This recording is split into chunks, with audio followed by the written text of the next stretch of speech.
이제 또 하나 시간이 걸리는 거. 수능 영어에 문장 해석 시험 나와 안 나와? 안 나오지.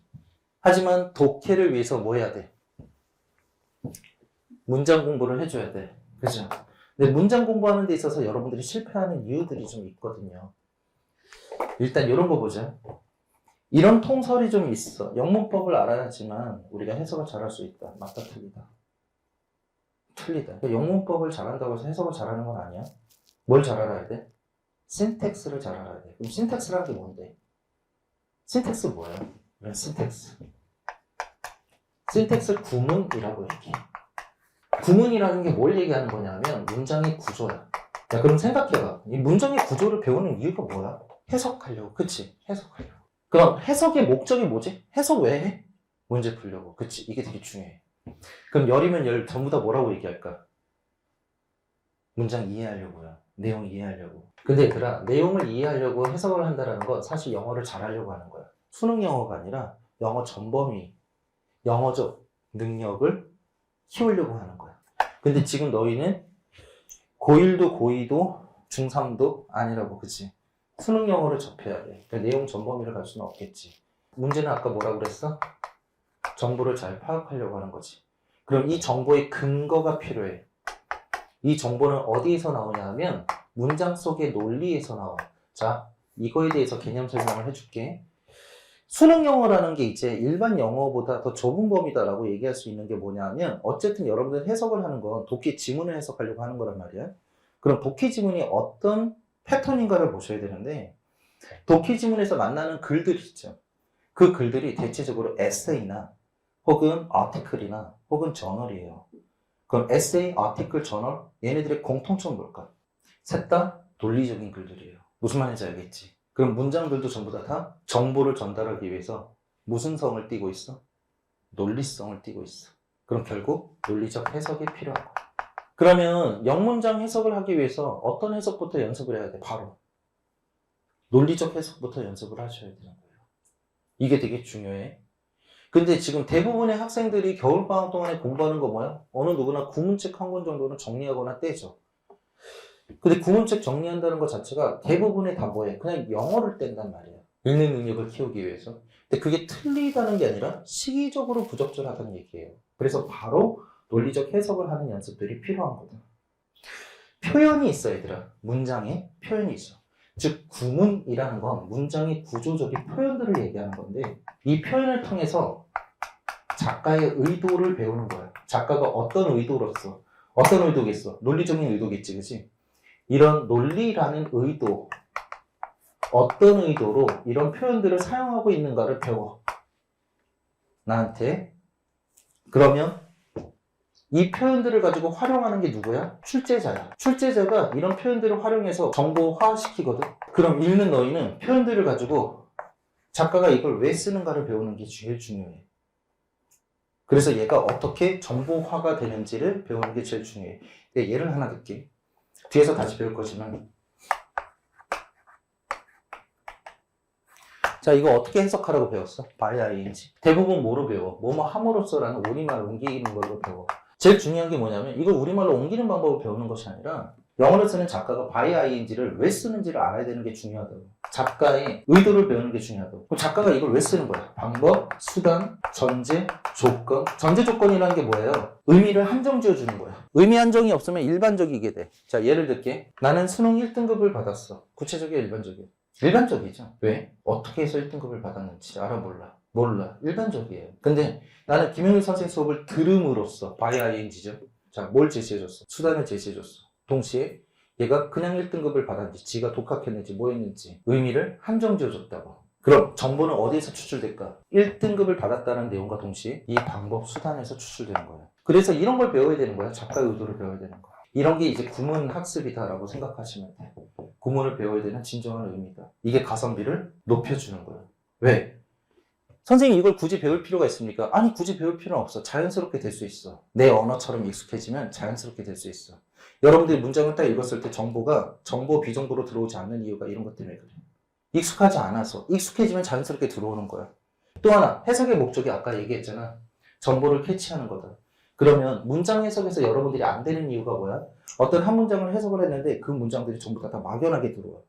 근데 그 문장 안에는 정보가 있고 비정보가 있잖아. 근데 머릿속은 뭐야? 정보, 비정보가 다 뒤죽박죽 섞여 있어. 왜? 통째로 들어오니까. 그걸 걸러내려고 하다 보니 시간이 오래 걸려. 그래서 읽는 속도가 뭐해? 느린 거지. 빨리 읽기 위한 건 뭐야? 뭐가 정보고 뭐가 비정보인지를 알 수 있어야 돼. 다시 말해서 하나의 문장을 봤을 때 작가가 강조하는 부분이 있고 약하게 두는 부분이 있다고. 강약이 있단 말이야, 문장에는. 이 중에서 어떤 부분을 집중할 수 있게끔, 강한 부분에 집중할 수 있게끔. 이걸 배우는 것이 목적이야. 이런 문장을 볼게. To modern man, disease is a biological phenomenon that concerns him only as an individual and has no moral implications 라는 한 문장이 있어. 여기서 되게 중요한 표현 하나를 좀 기억해보자. 지금 노란색으로 들어와 있는 거 보여? To modern man. 이런 걸 전치사 구라고 배우지. 여러분들이 전치사 구라고 배워본 적 있죠? 근데 이 전치사 구가 문장의 시작점에 있지. 이게 왜 중요한지에 대해서 단 한 번이라도 배워본 적 있는 사람이 있어? 없죠. 대한민국 아무도 안 가르쳐준다고. 그럼 나만 알고 있는 거야? 아니야. 일반적으로 알고 있는 건데 아무도 안 가르쳐준다. 이게 중요하다고 생각하지 않기 때문에. 무슨 말인지 알겠지? 왜 중요하다고 생각하지 않을까? 시간이 지나면 자연스럽게 알게 되는 거야. 그래서 아무도 안 가르친다고. 근데 지금 니들은 뭐야? 시간이 지나서 자연스럽게 알 때쯤 되면 수능 끝나잖아. 그치? 그러니까 지금 익히셔야 되는 거라고. 이런 걸 문두의 전치사 구라고 얘기하는데 작가가 이런 걸 쓰는 이유가 있다고. 문두의 전치사 구는 전제 조건의 역할을 하게 돼요. 아까 전제 조건은 무슨 역할을 하게 되는 거라고? 의미 한정의 역할을 쓴다고. 그치? 예를 들어서 This is 질병은 이렇게 얘기를 했어. 그럼 질병에 관해서 얘기를 하겠다는 거지. 근데 만약에 to modern man이 없어. 그럼 뭐야? 질병에 관한 전범위에 거친 일반적인 질병에 대해서 얘기를 하겠다는 얘기야. 그러니까 이게 현대인들에게든 아니면 뭐 과거 사람들에게 해당하는 질병이든 아니면 원시 사회에 있는 사람들에게 있는 질병이든 해당 사항 없이 일반적인 질병에 대해서 얘기를 하겠다는 얘기야. to modern man이 없으면. 근데 작가가 문두의 전치사구로 to modern man이라고 제시를 해줬단 말이지. 그럼 그리고 나서 질병에 대해서 얘기를 할 건데 그럼 이 질병은 지극히 딱 누구에 한해서만 얘기를 하겠다. 현대인들에게 해당되는 질병에 대한 얘기를 하겠다는 얘기야.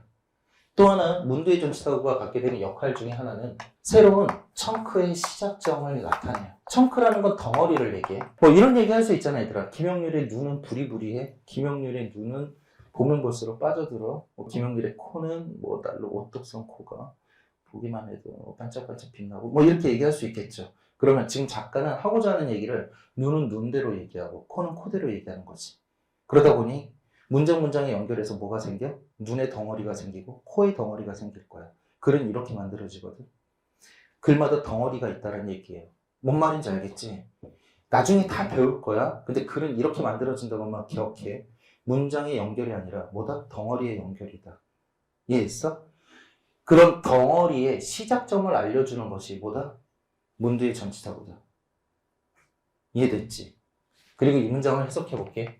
질병은요, 생물학적인 현상입니다. 생물학적인 현상이라는 말 자체가 구체적이야, 추상적이야? 추상적이지. 근데 뒤에서 that 하고 들어갔다는 얘기는 이제부터 누구에 대해서 설명하겠다. biological concern에 대한 설명을 하겠다. 그럼 얘가 추상적이면 얘는 구체적이냐? 그치? 그럼 어디에 주목할 거야? 추상적인 거, 구체적인 거. 구체적인 거. 그치? 그럼 얘가 강이야, 약이야? 약이죠. 누가 강이야? 얘가 강이잖아. 그럼 이 내용에 주목해보자. 뭐랑 연관이 있어? 그를 개인으로서 관련을 시켜. 그리고 더 이상의 도덕적인 의미가 없다. 그럼 현대인들에게 있어서 질병은 지극히 개인적이고 도덕성이 있다 없다? 없다. 그리고 when he contracted influenza, 그가 인플루엔자에 걸려, 그가 감기에 걸렸을 때 그때 he never attributed this event to his behavior. attribute A to B잖아. A를 B의 탓으로 돌리는 거지. 그럼 이 사건을, 무슨 사건이야? 감기 걸리는 사건을 그의 행동 탓으로 돌리지 않습니다. 어떤 행동인데? tax collector나 his mother-in-law에게 향하는 행동. 그러니까 남 탓하는 행동이겠죠. 텍스 컬렉터나 마더린 로우는 남이잖아. 남 탓하는 행동이야. 그러니까 지금 여기 있는 현대인들은 감기에 걸렸을 때, 즉 질병에 걸렸을 때 남 탓한다 안 한다? 안 한다. 그치? 그럼 현대인들에게 있어서 질병을 정리해 볼게. 일단 개인적이고 도덕성이 있다 없다? 도덕성 없다. 그리고 남 탓한다 안 한다? 안 한다. 이 해석이 왜 중요할까? 자, 이 글은 우리가 이렇게 예측해 볼 수 있어. 이 글의 처음부터 끝까지 전부 다 현대인들에게 한해서의 질병에 대한 얘기가 나오거나 아니면 다른 시대 혹은 다른 그룹에게 있어서 질병에 대한 얘기가 나오거나 할 수 있겠죠. 그걸 판단하는 데 가장 중요한 역할을 하게 해준 구문이 누구야? 문두의 전치사고야. 강약 조절하는 데 필요했던 부분이 뭐야? 대절이죠. 이래서 구문을 배우는 거라고. 우리만 옮기려고 배우는 것이 아니라. 이해했어? 아까 우리가 또 봤던 문장이지. To modern man. C번 한번 볼래? Among primitives. 얘도 지금 뭐야? 문두의 전치사 구죠. 문두의 전치사 구가 무슨 역할을 한다고? 전제, 조건. 더불어서 뭐야? 청크의 시작점을 알린다. 원시 사람들에게 있어서 이 말이죠. 뭐에 대한 얘기를 할 거야? 질병에 대한 얘기를 할 거야. 그럼 얘는 현대인들에게 있어서 질병과 같아 달라? 다르겠죠, 그죠? 그러면 현대인들에게 있어서 질병은 뭐였는데? 개인적이고 도덕성 없고 남 탓 안 해. 그럼 원시 시대 사람들, 원시 사회 사람들에게 있어서 도덕성은 뭐 할까? 집단적일 거고요. 또 뭐 할 거고? 도덕성이 있을 거고 남 탓 조낸할 거고. A 한번 볼게. Sometimes they는 뭔지 잘 모르겠어. May not strike the guilty person himself. 죄가 있는 사람 그 자체를 strike, 때리는 것이 아니라 오히려 his relatives or trustmen, 그의 친척이나 부족 중에 한 명을 저는 때린대. 남 탓한다, 남 탓하지 않는다. 남 탓한다. To whom 그들에게 responsibility, 책임성이 is extended, 뭐에? 전가가 되는 거야. 남 탓한다는 얘기겠죠. 오케이, 얘는 남 탓하는 거니까 현대야, 원시야? 원시죠. This is, 질병은요, as a sanction, 뭐야? 제재인데, 어떤 제재야? 사회적 잘못된 행동에 대한 제재래. 그럼 질병이 무슨 성이 있다는 얘기지? 질병 걸리면 잘못된 행동에 대해서 제재를 가하는 것이 질병이래. 그럼 질병이 무슨 성이 있다는 얘기야? 도덕성이 있다는 얘기죠. 그죠? 그럼 B는 원시야, 현대야? 원시죠. 아까 전에 선생님이 순서 배열은 글의 무슨 성을 묻는 문제다라고 얘기했지? 글의 일관성을 묻는 문제다. 그럼 일관성이 뭔지 알아야 되잖아. 글의 일관성이란 개념이 뭐냐면 작가는 말하고자 하는 말을 반드시 어떻게 표현한다? 묶어서 표현한다. 내가 눈에 대한 자랑을 얘기했으면 눈에 대한 자랑이 끝나야 돼. 코에 대한 얘기를 했으면 코에 대한 얘기로 끝나야 돼. 서로 뭉쳐야 돼. 눈 얘기했다가 코 얘기했다가 다시 눈 얘기했다가 입술 얘기했다가 코 얘기했다가 눈 얘기, 뭐라는 거야? 이렇게 된다고. 그래. 일관성이 깨지는 거죠. 순서 배열이나 문장 삽입형은 출제 매뉴얼상 글의 무슨 성을 측정한다? 일관성을 측정한다. 그러면 글의 일관성이란 작가가 말하고자 하는 말을 묶어서 표현한다는 거잖아. 그럼 지금 세 개가 다 묶인다는 걸 알 수 있지. 누구누구? A, B, C가 원시 사이로 같은 얘기야. 근데 문두의 전치사구가 무슨 역할을 한다고? 청크의 무슨 점? 시작점. 자, 제시문 다음에 올 수 있는 건 누구밖에 없어? C밖에 없는 거죠. 이렇게 순서를 푸는 거야. 지금 문제풀이를 보여주는 게 아니야. 원리를 설명하는 거야. 이해했어? 내가 스킬 부린 거야? 아니야. 작가가 이걸 쓰는 이유에 대해서 지금 여러분들한테 설명하는 거야. 뭔 말인지 알겠어? 그리고 실제로 작년 수능도 문두의 전치사구는 나왔어요. 이런 게 수능 독해인 거야.